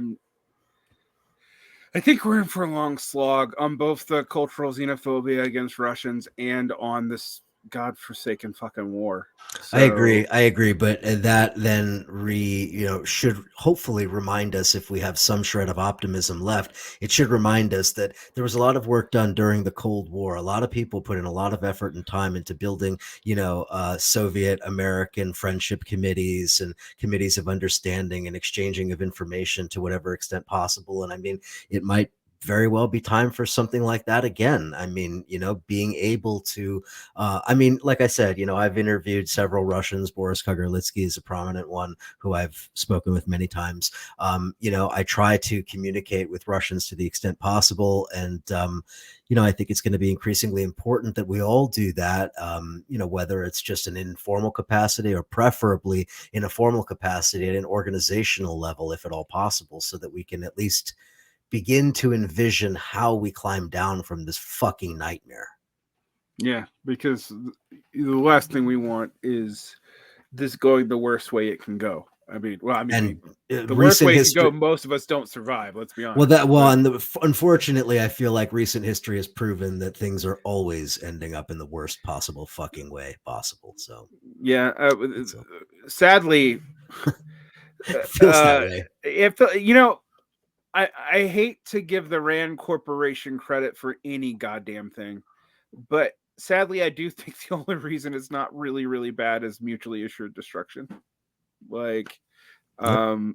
And but that also means the stakes of it going really bad are so That's unbelievably true. high. Yeah.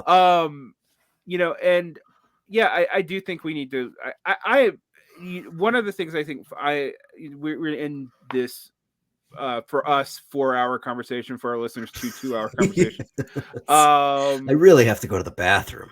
Yeah, oh my gosh. To end this off, but I do want to think maybe people should look into what Stephen Cohen was doing before he died on what was it, the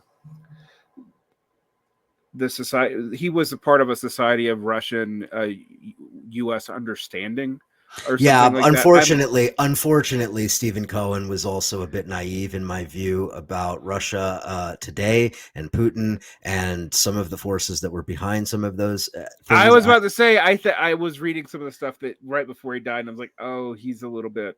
And I look. I'm not gonna demean him and his work. He made tremendous contributions. His biography of Buharin is, I mean, it. How could it be? What could be more influential than having influenced Gorbachev? You know what I mean? Like, talk about having an influence with your book. You know, but at the same time, I would, for the most part, ignore everything Stephen Cohen said in the last few years of his life about Russia. But he did make a lot of important points, particularly about the way that the United States was essentially goading Russia, and I think that was prescient. And obviously, his death was a blow because he was one of the last remaining Russia experts of that era of the real, the true disarmament detente school of thinking, and that to some degree that's kind of a lot of what we need now too. Yeah. And on that point, thank you so much. People should check out Counterpunch Radio, and read your columns over there at Counterpunch. Um, and if there's anything else you'd like to plug? Sure. I also have a Patreon page, patreon.com/Eric Daitser. I do a lot of videos about what's going on in Ukraine. I also do other stuff. I have poetry and writing and essays and other things that are up on the Patreon for subscribers. So if you are so inclined, and if 4 hours of me wasn't enough, then go over there. Yeah, I would check it out. I would also say your episodes of Russian film on Shalin Ventine are very good.